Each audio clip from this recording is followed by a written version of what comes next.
this is the only relationship I've really known. So if I'm giving the script to people who I know, they know this is kind of a script that must be based on my own relationship.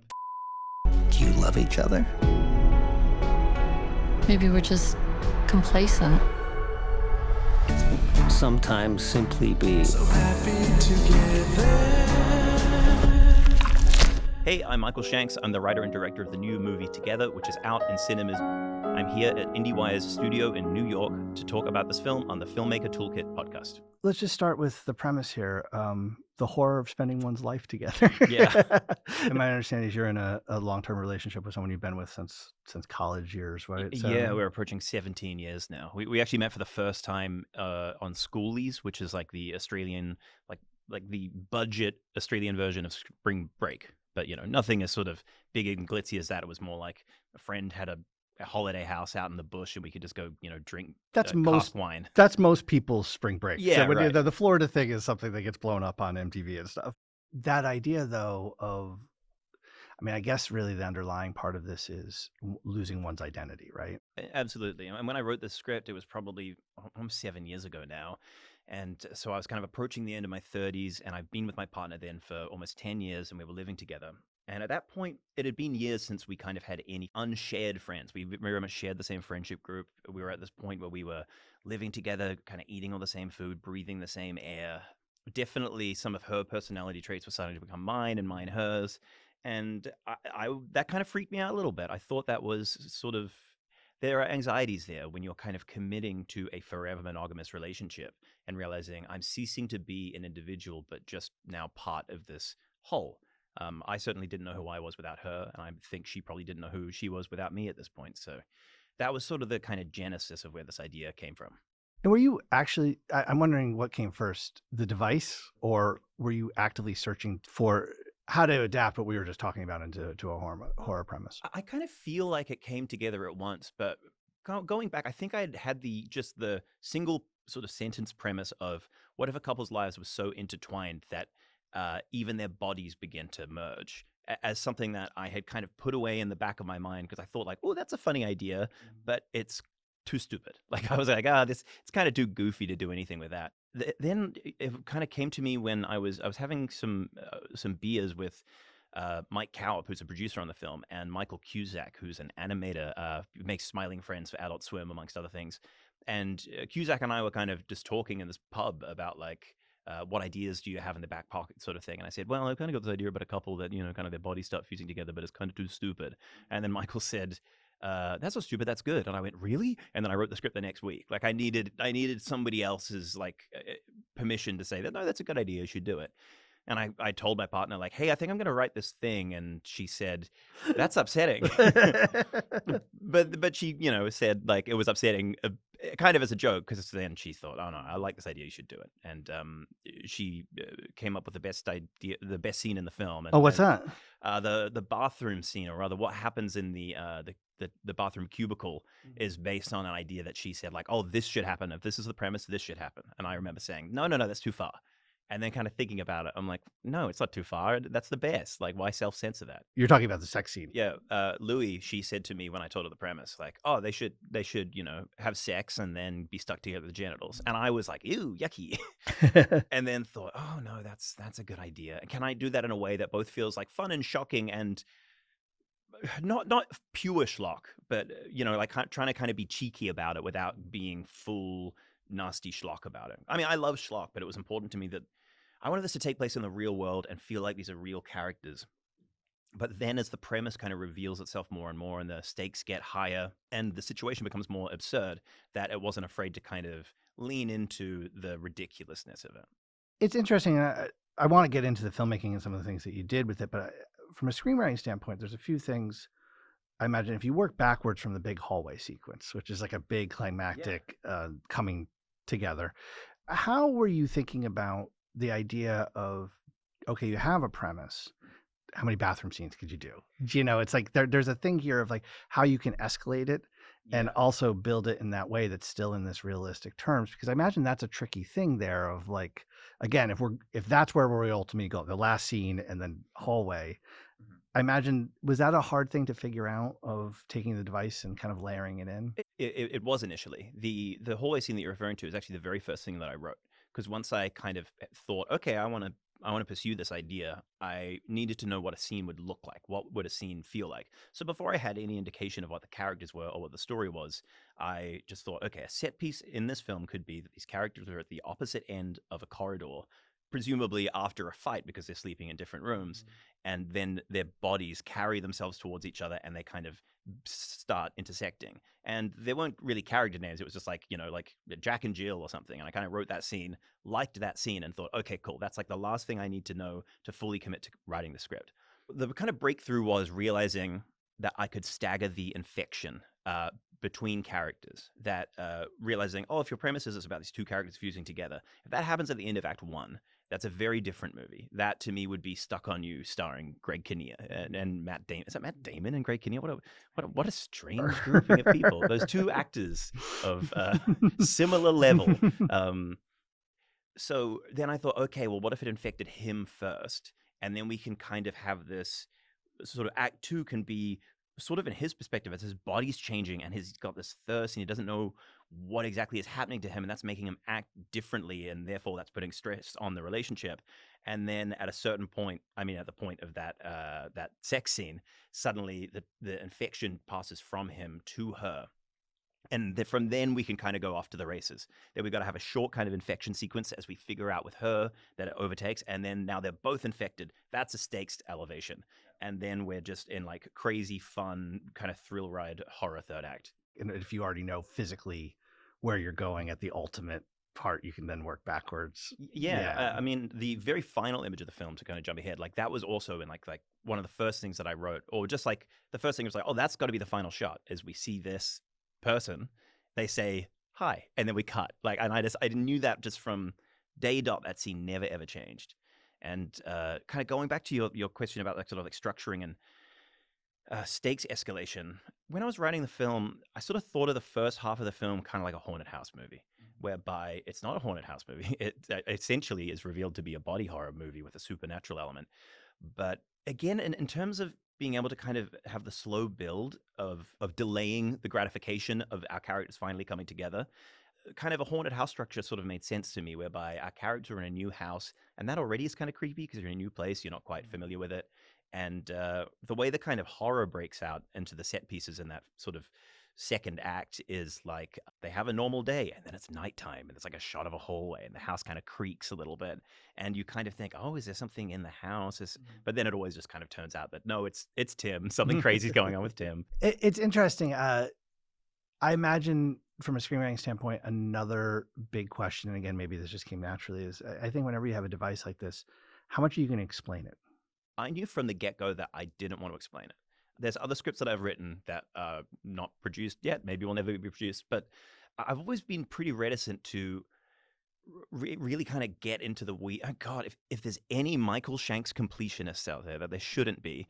I made a web series when I was 17 that kind of built up to a mystery, and then we kind of played as a joke that we were never going to tell you what the answer was, because I was like, this doesn't interest me. And that's not true, of course, of all types of stories. But with this, I really never wanted that third act scene when somebody sits down and says, okay, here's the plot, here's the lore, here's the backstory, here's the mythology. And instead still explain some of that stuff, but imply it more, or, kind of show the edges of it without kind of filling in the middle. Particularly with something like as absurd as this. The thing I would never write is, this came from a lab and they were doing, there was a science experiment gone wrong. There's some sort of evil facility behind it all. And I think that's why kind of my natural kind of first instinct with like what causes this infection was to go with something like natural, like this water, which I kind of think of as this ancient well from like almost like a Lovecraftian kind of eldritch horror vibe, like something that's kind of bubbled up from some ancient part of the earth, and we kind of don't fully understand it, but maybe somebody 20 years before, maybe even earlier, before the events of the film, has discovered it, and they've maybe started a little kind of cult or a little kind of sect about trying to understand what this thing is and sort of relenting to its power.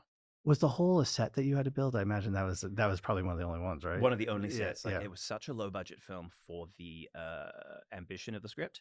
And when we were kind of kind of figuring it out, I thought, we'll build the whole house. It'll be, you see like behind the scenes of a James Wan movie, they totally construct this like creepy Victorian house, and we just didn't have the option to do that. So the only sets we really built were the cave set, which was like, that was the big, how the hell are we going to afford this kind of build? And incredible shout out to Nicholas Dare, our production designer, who somehow made it work. And it's so much bigger than we thought we were going to be able to afford at the beginning. And we built that, and we built just this tiny little bathroom scene for set for the shower scene, because that had to have like kind of stunt stuff, and we had to take the walls out and to figure that out. One other screenwriting thing before we jump into the filmmaking, it was interesting in reading about it, because you were talking before about the Tim character and kind of following with him in the beginning. It's interesting. It seemed as if in reading different interviews with Dave and Alison, that the one part that kind of changed was Tim. Yes, yeah, and that was it the most possibly significant change. and possibly, let me see if my interpretation of this is correct. It possibly might have been you were a little hard on Tim. Yes, because you were a little self-loathing about maybe a phase of your life about that kind of. I still am. But this definitely began as, I think a part of it was, this is the only relationship I've really known. So if I'm giving the script to people who I know, they know this is kind of a script that must be based on my own relationship. And if I would ever write the male character of that being this kind of like heroic guy, this would have been like so embarrassing. And I then kind of leaned maybe too hard in the other direction, where in a sort of cathartic way, I was making this character who was just like all my kind of worst neuroses, but also the guy that I didn't necessarily think that I was, but I was worried that people thought that I was behind my back. Things like even the fact that I was kind of approaching my 30s, having had maybe invested too much stock in the Wunderkid personality of having a bit of success early on. And now I was like, are people behind my back saying, "Oh, Michael's got to give up this whole stupid filmmaker dream"? There's also music too for you, right? Yeah, exactly. Because right. I like self-released an album when I was, I think, 19 or 20 that like got on like national TV in Australia. It was kind of like, I felt like, oh, cool. I've done this kind of YouTube thing where I'm getting millions of people to watch myself on that. That could be a film avenue. And then I suddenly was winning these awards for this music stuff. And I thought, oh, I could do the music thing as well. And then that was the one that I really struggled with. I think one of the reasons I really struggled with the music thing, on top of just maybe not being that good of a musician, is that I don't really like insincere music, but I struggle deeply with sincerity. And so I could be doing the filmmaker thing whilst making ironic, detached, comedic stuff, but I was never going to make ironic, detached music because I don't particularly like it. And that was another real challenge with this screenplay was, and maybe why I made that character so self-loathing in the first place. It was kind of a protection mechanism. What am I trying to say? Yeah, no, I know. As self-protection, kind of like as though like, this is kind of based on me, but no, this guy sucks way more than me. Like, this couldn't possibly be me. And so not only did kind of softening the character, which was what was kind of Dave and Alison's kind of reaction to reading the script for the first time, is, hey, we like this, we understand these characters, but we don't understand why she would be with this guy. Like, this guy is just brutally pathetic. And I was like, but I'm okay, fine. So in a way, it was like having to be sort of more vulnerable with this script and actually being sort of more realistic about like who I am and kind of my anxieties about a relationship. It was even more vulnerable to have to be like, okay, maybe I don't fully suck. Because then I had to be like, well, there's nothing I'm hiding behind now. Well, I think it's a typical thing too. A lot of people go through when you're like turning 30 and you're in the arts of like, you had a little success, but then it's like, at what point do you stick with it and you don't have like the career or something like that? Well, there's always that guy that's maybe a little older than you that you look at and you'd be like, oh, I'm not turning into them, am I? And I was worried, oh no, I'm turning into that guy. We all have a couple of specific guys. Walk away. Yeah, exactly. No, I hear you. Before we get into the filmmaking stuff, you're an Australian filmmaker, and you've gotten into this a little bit in terms of your background. This is your first feature, right? First produced feature, yes. First produced feature. So what is your filmmaking background up to this point when you make together? In high school, I discovered YouTube essentially and realized that on YouTube, you could watch tutorials on how to use software, on how to like make films. I'd always wanted to be a filmmaker, but I grew up on a farm in New Zealand and then moved to Australia when I was about 11, 12. And like, I wouldn't even call it a dream of filmmaking, because that just seems so like absurdist. Like, nobody makes movies. Like, that doesn't happen. That happens in America. And then it was when YouTube came out. I've always been like a technical guy. Like, I like working in software and taking things apart and kind of creating stuff. I discovered like videos. One example is a guy named Andrew Kramer, who had a channel, a website called videocopilot.net. And I think he is maybe like the reason that 4,500 independent kind of nerdy filmmakers decided, oh, I could maybe do this. Because I was watching these videos where he was showing you how to do these visual effects, and I would then pirate the Adobe software and kind of shoot something on like, I remember like the first video that I made was like a digital camera that my parents had that could shoot like 5 seconds of video, like one of those really early, like Minolta probably. And I shot this video of like my Pikachu doll on my keyboard, and then I like made it blow up, and I was like, oh my God, I am ILM. And essentially that just kind of like lit a spark in me of, oh, from here I just got obsessed with learning how to use all the software. And in the meantime, in high school, I was like doing theater, like I was in the theater class. And so I was learning about performing and directing and really liking it. And then in year 12, which is the final year of high school in Melbourne, I made a little short film with my buddies and entered it into an online film festival. And it won the film festival, where the prize was, if you win this, your short becomes the pilot of a 25-part series that will come out on our online magazine every 2 weeks. And this was called the escapismagazine.com. It was a video game kind of website. And so I was 17, and I had this job with like these Americans where I had to fortnightly create a piece of sort of action comedy content. But there was no money. Like, I think even the money that was nominally part of the contract didn't come in for the first 4 months of the job. So it was just kind of like me and any unemployed friends that were happy to kind of like dress up as Mario and do some like stupid comedy skits. But it was a fortnightly deadline, and there was an audience because the magazine had an audience. So I had to, every 2 weeks, kind of write something, shoot it, edit it, do the visual effects and the sound and the music, and then kind of just unleash it. And it was so much fun because it was so much work, and I was so proud of finishing it every time and then putting it online. And there were people that really, really liked it, and it kind of gave me that sort of youthful confidence, because I didn't know any better, to kind of keep going. And then once that kind of contract finished, it sort of ended up taking a little longer, and I sort of did it for like 16, 18 months.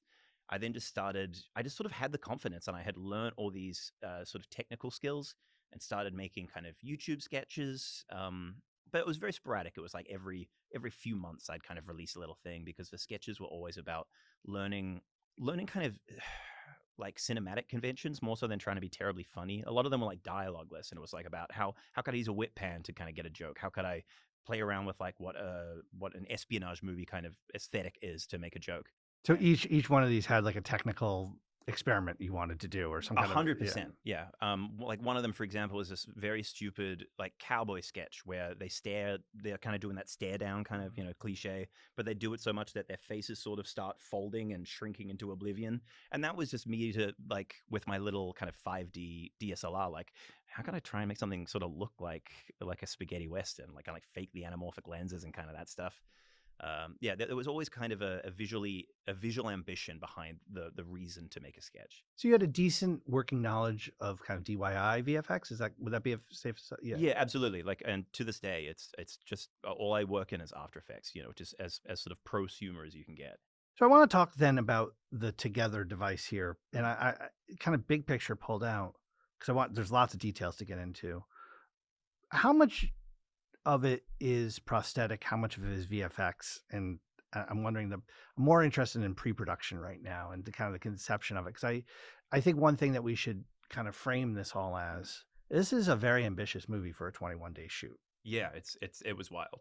And you had, I know a lot of this had to be figured out ahead of time, but I'm curious about that aspect of it. Like, what was the balance of prosthetics and VFX? Well, just before I get into that, which I'm so excited to talk about, I just wanted to say, like, speaking of the ambition, I think that's something that I'm really grateful for, the background that I have. As I think the reason that's why I'm like, we'll make this work. Like, no matter what, I'll make this work.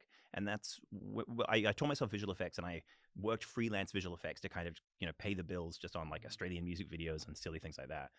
to me, the visual effects were always a writing tool because it just meant I can write anything in any direction. I don't have to be scared that like, oh no, this is going to cost money, because it's like, well, it will just take my time. And so even when I was making short films or a web series, it was always like super over the top and ambitious, because otherwise I'm not interested in making something if it's not going to be ambitious. I'm not going to make a kitchen sink drama. Not that I don't like love watching that stuff, but I'm too much of like a freak for wanting to kind of like, see the behind the scenes and work on all the little bits. And so from a scripting point of view, nothing in this script was ever kind of off limits. It was always like, where do I want it to go? And I kind of was never thinking about how hard it will be to pull off. And then it was very hard to pull off. We pretty quickly teamed up with Larry Van Donovan of Scarecrow Studios, who did our prosthetics and kind of big, I might get some of the terminology wrong between like prosthetics and puppetry and makeup and the delineations between those things. The practical. Larry was on the practical side, and you got Frame Store. We'll talk about that later. On Yeah, the VFX absolutely. side, So Larry's on the practical side. He recently did bring her back. Before that, talked to me, worked on Furiosa. He's like the guy in Australia that you get to do the stuff, and he's incredible. And we kind of sat down with him, and yeah, it was a conversation between him and the production team and Genevieve Camilleri, our VFX supervisor, who comes from much bigger films than this. She's worked on Marvel films, worked all the kind of the big VFX houses, about how we are going to divvy up our pretty slim budget for this very ambitious project. I would say that 70 to 80% of the sequences are practically based. A lot of the time that's augmented via visual effects, but it's augmented only in like 2D compositing visual effects, just because like over the course of a day, a prosthetic might rip. So for 4 shots, you've just got to kind of paint out the rip. But that was almost all prosthetic, practically based stuff. But then, this is a spoiler cast, so we can talk about it. The large transformation moments we realized pretty early on that has to be CGI, because practical effects are so good for looking real and in camera and actually kind of being there. You don't have to worry about rendering something realistically because it's rendered realistically on account of being real.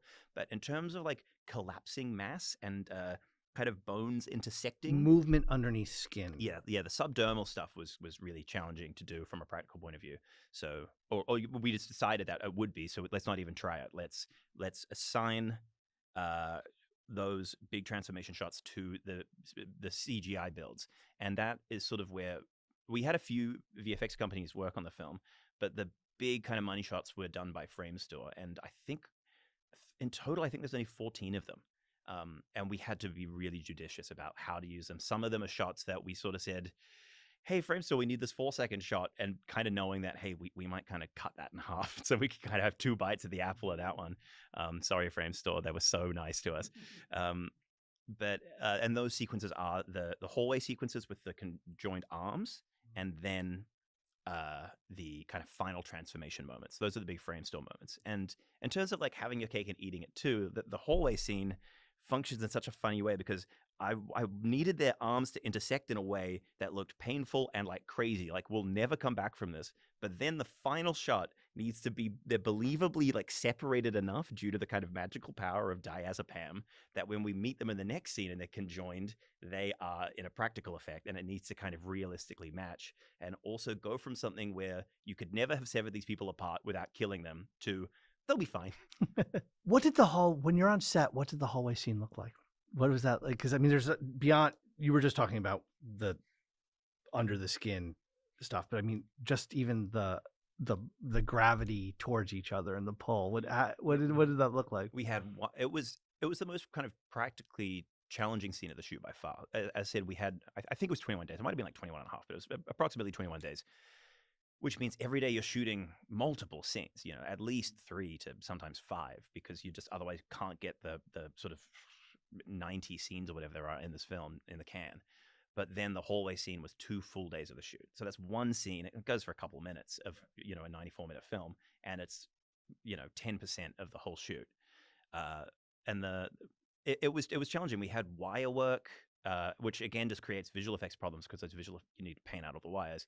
We had a contortionist double for Alison, who kind of performed sort of her crazy, like reaching over her back sequence that then Alison did her. I think people that see the movie will understand where the contortionist came into yeah, play. Exactly. Alison's great, but yeah, she can't do that. The contortionist came back for the final driveway sequence, just when I want to twist the knife, and she kind of hits the seat and back kind of over the top. And the wire is that sense of you need something to physically pull them. Essentially. Yeah, exactly. As though their bodies are kind of like creeping and crawling towards each other. And so Dave's is more of like a sustained wire pulling him down, whilst then Millie is the sort of contortionist double that we stick Alison's face on in a couple of shots, and the rest of it we just shoot in the close-up where Alison's trying her best to maneuver the top half of her body, and we can kind of forget that the legs aren't in the right place.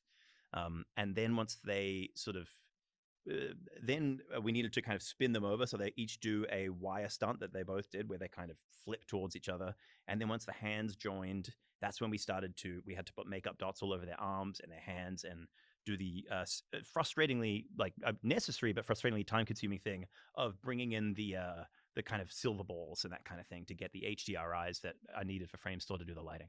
It's interesting because a lot's been written. In fact, we in fact, someone at IndieWire interviewed Dave and Alison. That piece is going to be up before this podcast.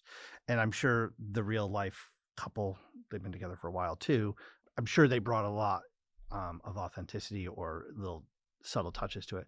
But it's interesting because from what I understand, there also is a lot of uncomfortable blocking. There's a lot of like how they physically had to be. And I know everybody wants to quickly focus on the sex scene. Mm-hmm. They've had sex before, so you know I get it. Well, but I mean, there's a thing here where they physically had to be conjoined for a few hours, right? And like in very uncomfortable blocking in a way that is got to be difficult, right? Absolutely. I mean, even just towards the end of that hallway scene, they're legitimately snorting like stuff off the ground of this like dirty floor, and every take we had to reset it. So they're feeling the effects of that. But in terms of their kind of conjoined nature, there was a day where they were conjoined via a prosthetic that kind of covered their forearms, and we didn't have the budget to do two prosthetics.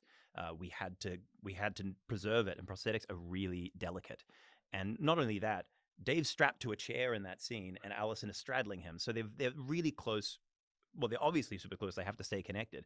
That scene went for so long that Alison's sitting on him for so long, and he's so uncomfortable. Like he was just losing the feeling in his legs the whole time. And then if Alison had to like kind of stand up to get some feeling back, she couldn't really stand up properly. So she's kind of leaning on some crew. The whole thing was just, nuts. And they legitimately had to go to the bathroom to pee in front of each other. There was no other option. And that's something you can't ask other actors, but like they didn't care. They were just so happy to do so. At the end of the film, there's a scene where Dave has carried Alison onto a couch, and there's a prosthetic joining there, fusing his hand to her previously wounded wrist.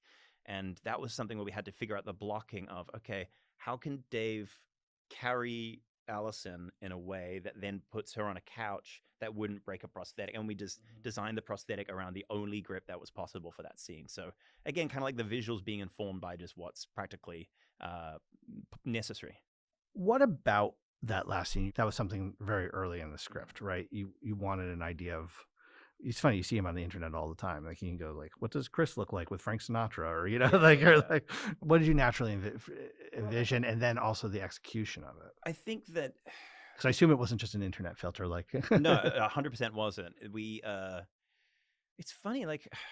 The amount of screenings I've gone to now, and people like come up to me and say, like, "Was that AI at the end?" Like, it's just so crazy that people assume AI is now the cause of like, and we've used absolutely none of it on this film, but which is kind of frustrating because as a VFX guy, as somebody that's worked with these teams that put in so much work, it's so frustrating now that people look at something that kind of looks interesting or good and they go like, "Oh, you like just a computer made that, right?" It's like, no. Teams of people at Framestore made that. But in the case of that final shot, Genevieve Camilleri, our VFX supervisor, actually did that composite herself. But back to what it was conceptually, because of the sort of reveal of the Jamie character, I kind of, perhaps it's quite reverse engineered, but I knew that what this process that's going on, it's not the substance. We're not going to get like a crazy monster opening the door. Like it had to be just somebody that it's a regular person that you would walk by in the street and not notice.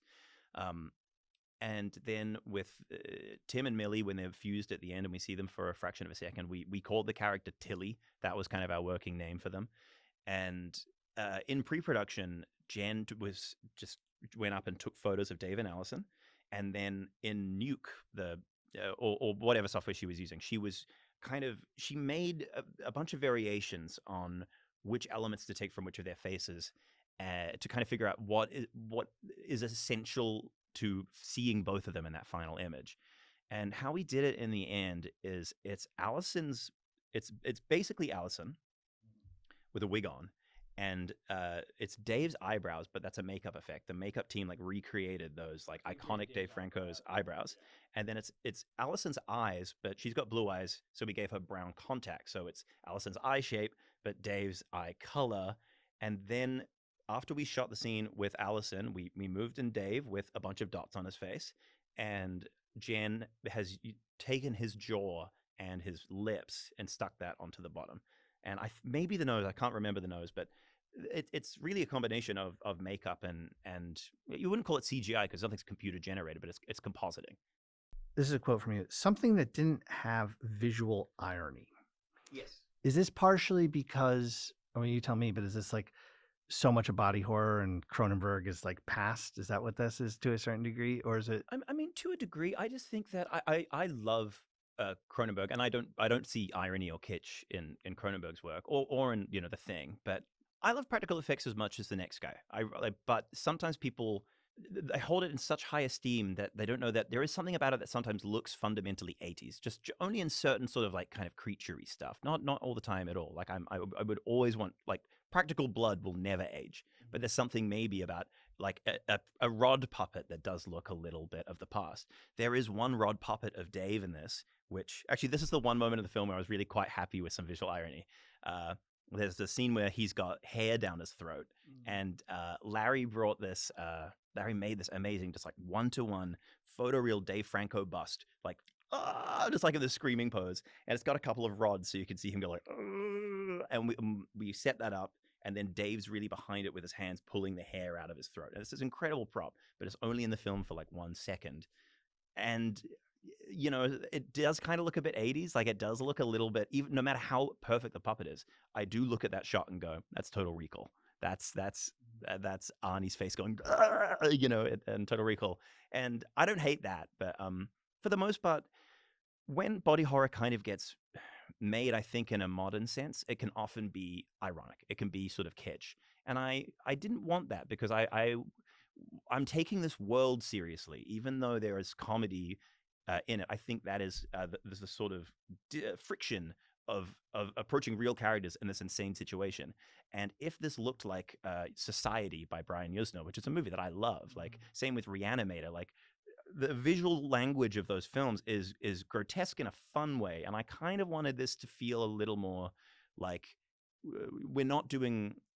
We had already shot this long before we saw The Substance, but when we saw The Substance, I was like, okay, cool. That's the awesome kitsch kind of ironic body horror. Like, I wanted this to kind of feel more at home with like a modern horror aesthetic. You also wanted it, and this is interesting, dry. Yeah, again, that's kind of in relation to that, where the body horror. I should say this. What I'm really specifically talking about is a lack of liquid and goo, not like I'm actually talking literally dry. Like, yeah, literally. That was the kind of visual direction I gave to the teams, both CGI and practical. This isn't schloop and goop. Like, I don't want slime and sort of smooth snakiness. I want this to feel dry and unhappy. You know what I'm realizing for the first time? I had a tumor in my finger once, in a bone in my finger. And it took so long to heal because the way that the tendons work after they got the tumor out, they were saying that it's like lubricated, it slides over all the bones. But what we've just done creates this fluid that's healing it that is like cement. So you can't actually move like those internal elements or something like that. And it took so long for me to get the movement back on that finger. And I think I was kind of thinking of that maybe subconsciously of, when you use the puppets that are so, it can just feel so smooth. I wanted this to like build pressure and snap and build pressure and snap when those hands are kind of coming together. And that also is more disturbing and a little bit more disgusting. I think sometimes the goop people think is, and it is with a lot of movies, it's disgusting. It's yucky. Yeah. But there is something a little bit more painful too, like when it's dry and it's like, for sure. Right? The other thing that I was saying to the kind of the department heads on it was, I have this like specific memory from an uncle that used to shake my hand too hard, and I could just feel these tendons just kind of go, and I wanted to somehow visually represent that feeling. Mm-hmm. I mean, I think people understand why this is a New York couple and they go upstate. Is it just natural that you would stay in Australia for something like that, or was that ever a consideration to come here? When I wrote the script initially, the very first script, it's just set in Australia, just sort of by default, and we filmed it in Australia. Yeah, no, But that's why that. Yeah, I know. but we no, I would have happily kind of made it as an Australian film, but once the kind of opportunity to work with Dave and Alison opened up, I was like, oh my God, this is the movie. And there was never a world where I was going to be like, so guys, you're going to be playing two Australians, and we're living outside of Melbourne. But I guess the idea is the idea of Australia standing in for upstate New York and New York. Yeah, exactly. We're a little vague about it, but Mhm. that was sort of what we were thinking internally. It's a little where anywhere, any town, USA, but it's essentially moving from the big city to somewhere more rural, more kind of private, where they're sort of. It's not just about like the cabin in the woodsy sort of. They're on their own because in some ways they're not. Like there's still kind of other people around. There is a town, but it was more about the characters, particularly of Tim's character, who's feeling like oh, he's maybe moving away from the art scene, and he's maybe moving away from all of his friends to a place where she has a job and she has these like inroads to find new people in her life, and he's probably just going to stay at home and just be like, what am I doing? I'm completely in a world where the only person that kind of exists in my sort of proximity is my partner, and that is my whole world. Well, congratulations on this one. Hey, thank you so much. You had a great screening at Sundance, Yeah, it was unbelievable. and I think I think people will take to this one. But congratulations. Oh, thank you for having me. This was fun.